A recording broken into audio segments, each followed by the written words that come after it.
Station, this is Houston. Are you ready for the event? I'm ready for the event. ACR, this is Mission Control Houston. Please call station for a voice check.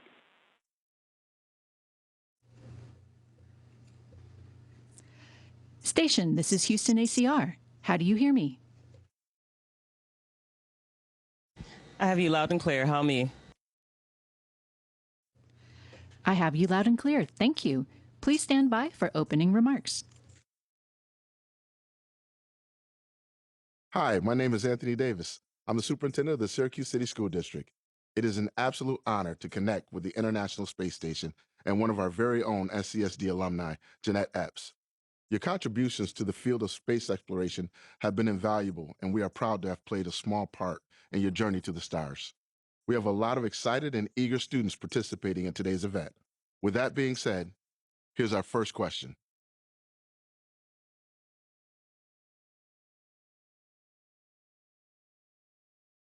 Hello, my name is Lanika. I go to Van Dyne. This is my question. What was the solar eclipse like for you?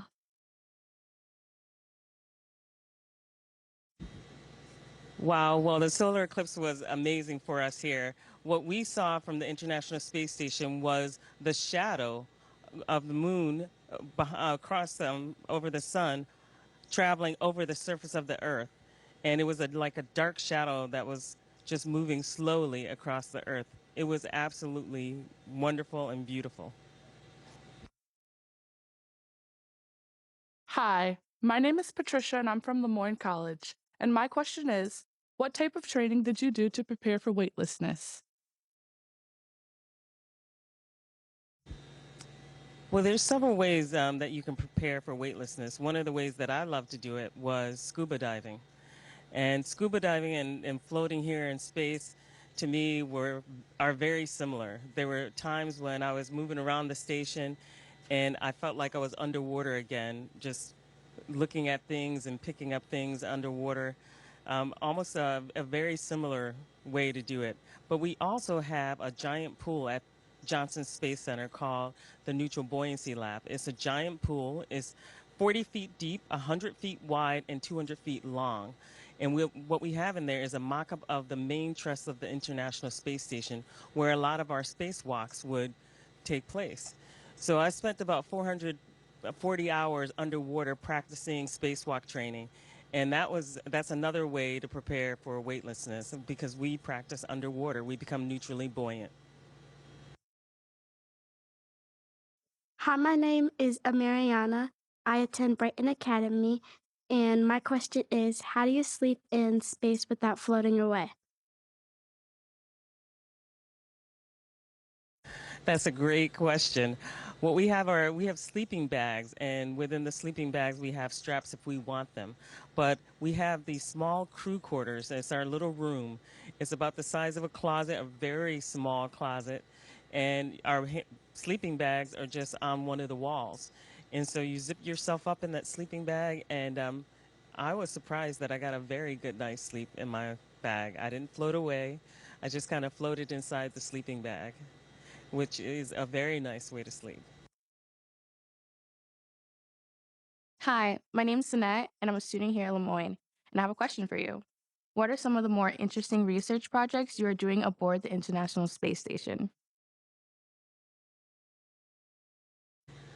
Well, that is a great question. We are the hands and the eyes of all the researchers on the Earth, and we have some great projects. Just today, I was working in a facility called the Electrostatic Levitation Furnace, where we look at different materials. And that's on behalf of our colleagues in Japan. The other day I was working on something called the Code Atom Lab, where we can take materials and different particles and we can cool them down to some of the coolest temperatures in the universe. So I got to take that apart and put it back together on behalf of some great researchers over in the United States. So those are super interesting to me, but also the people on board are great experiments too. So we're looking at ways to get the human body to last longer outside of the Earth's protection.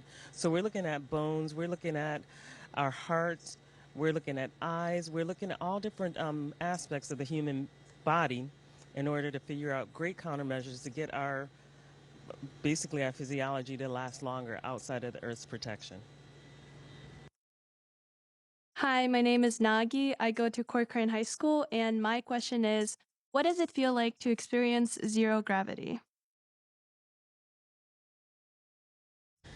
Go Cougars! What it's like to experience microgravity, it is very difficult to explain because without any force acting on you, you're just kind of floating. And to me, I feel like there's something weighing me up, and you're just kind of like my arms naturally go to this position. And so when you have that, it is, to me, it's like you become Spider-Man or something because you can do just about any maneuver you want in space without, you got to be sure not to hit anything. But in general, you're just not weighed down by gravity. And for me, it is freeing, but it's also you have to change the way your brain thinks because up and down and is just different because any wall can turn into up and down. The wall here on my right or even on the left. So it's just you got to change. It's an adaptive perspective is what I like to call it. But it's also a kind of a freeing feeling. Hi, I'm Ryan. I'm a student at Lemoyne, and my question is, in what ways do you work with others aboard the International Space Station? That's a great question. One of the things I usually tell students is that you can be the smartest person in the room, but if you cannot get along with other people, you're not going to go very far. And so, I mean, just yesterday, I was working with one of my colleagues aboard, Matt, and we were packing up the SpaceX 30 cargo vehicle here, and we're closing it up so that it can go back to Earth. So we work closely together on many different projects. Matt was even working with me on the Code Atom Lab the other day.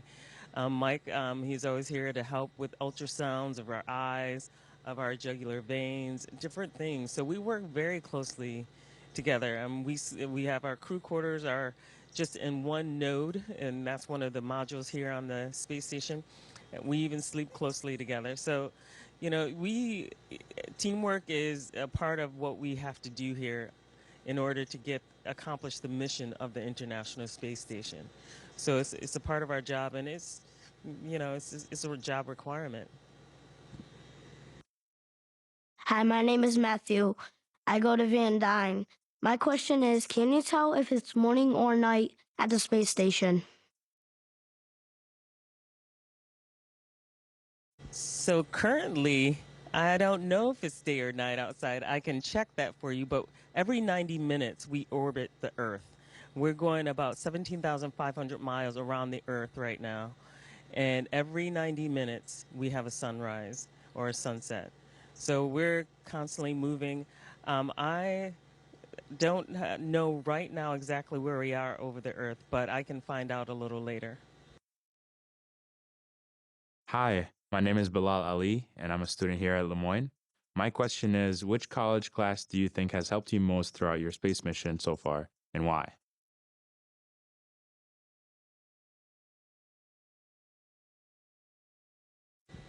Well, that's interesting because I really do think that for me, my education at Lemoyne, at the University of Maryland, really kind of combined to give me the proper mindset to do research, to become an operational researcher as well. So I think that what ends up happening, all the classes that you take, from religion classes, philosophy classes, to your core curriculum, the physics, the classical mechanics, quantum mechanics, E&M, every class that you take forms the way that you're going to think about things in the future. You're not going to remember everything, but having the proper mindset to do the research is what is important. Even the classes that I took undergrad fed into everything that I did in graduate school as well. So don't despise having to take like any religion class, philosophy, art.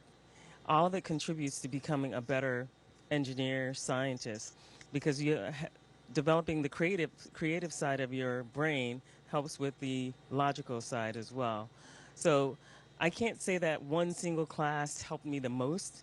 I really do think that a combination of all the classes together help create a mindset that helps you do the research and everything that you do going forward better. Hi, my name is Aubrey. I attend Brighton Academy.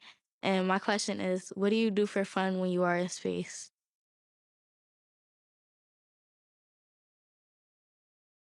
I work closely with my colleagues here and to get a laugh.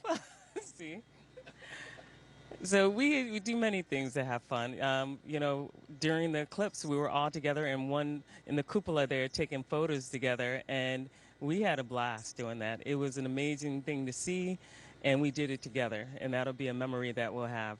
We even recently had a colleague who had a birthday just the other day, and not this guy here. We had another colleague who had a birthday, and we celebrated his birthday. So it was a lovely time.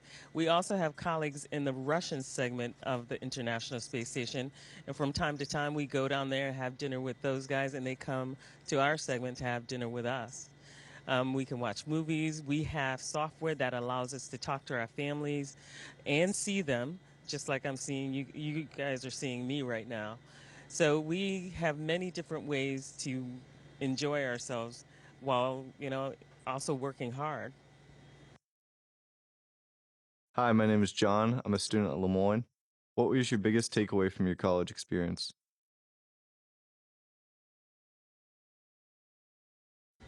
For me, the biggest takeaway was just the fact that college courses are there to help frame your mind and to help you to teach yourself to learn as well.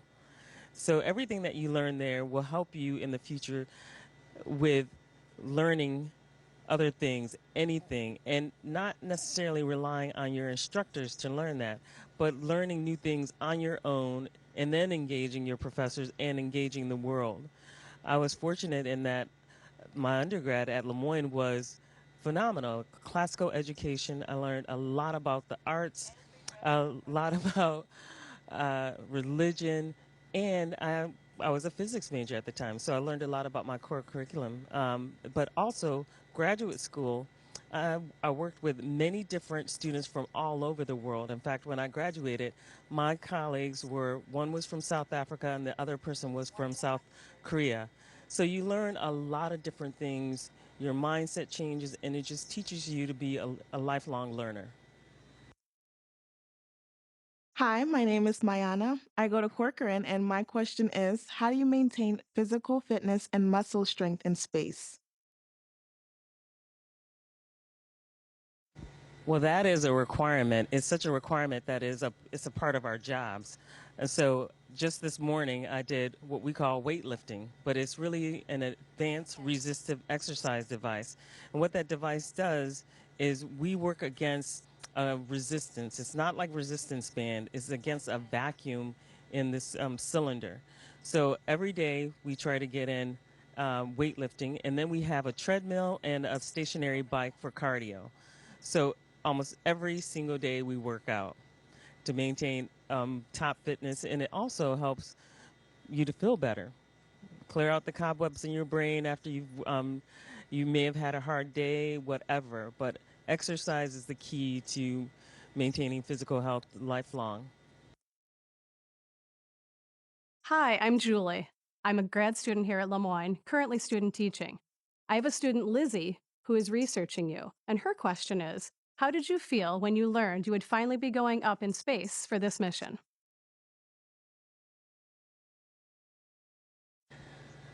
Well, it was surreal, of course, and I always told people at that time was that I'll believe it when I'm sitting on the rocket and we're taking off.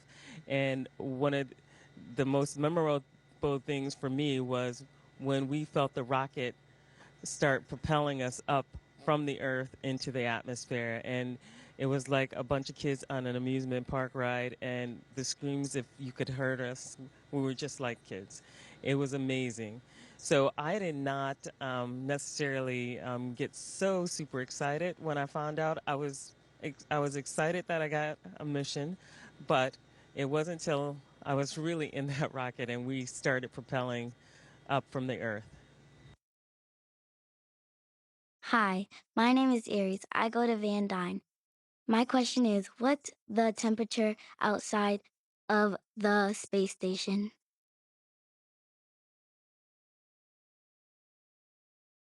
Wow, that's a great question. I don't know exactly what the temperature is outside the space station, but there is a vacuum out there.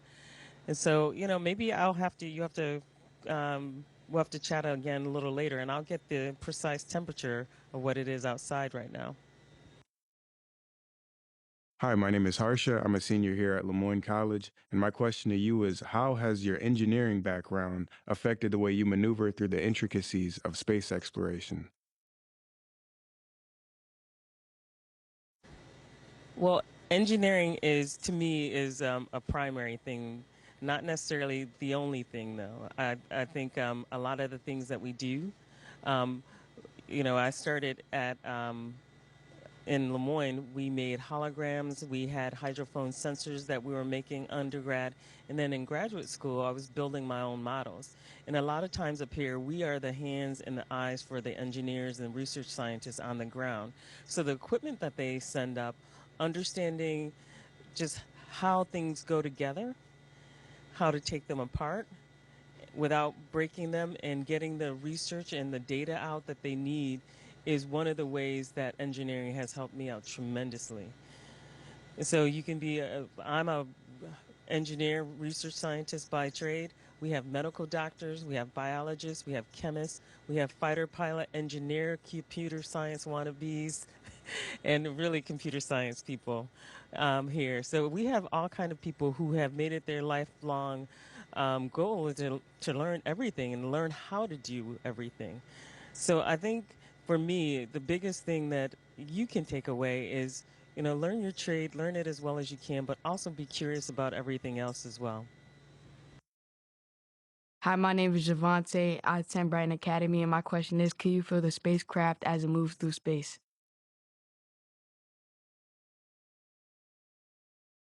Hi there. Can you repeat your question for me?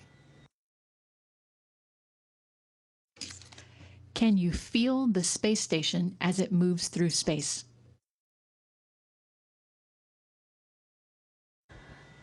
Wow, that's a really good question. Actually, we're all moving in the space station at 17,500 miles per hour, so we don't really feel it. But when we look outside and I'm looking at the Earth, my brain sees the movement, and you can start feeling that, but it's a psychological kind of effect. So we really can't exactly feel the space station moving. My name is Linda Lemura, and I am the president of Lemoyne College. It was an honor spending time with you today. Everyone at Lemoyne has enjoyed seeing all that you've accomplished. As an alumna, you make us all proud. We look forward to seeing you when your mission is over and welcoming you back to campus. And of course, fins up!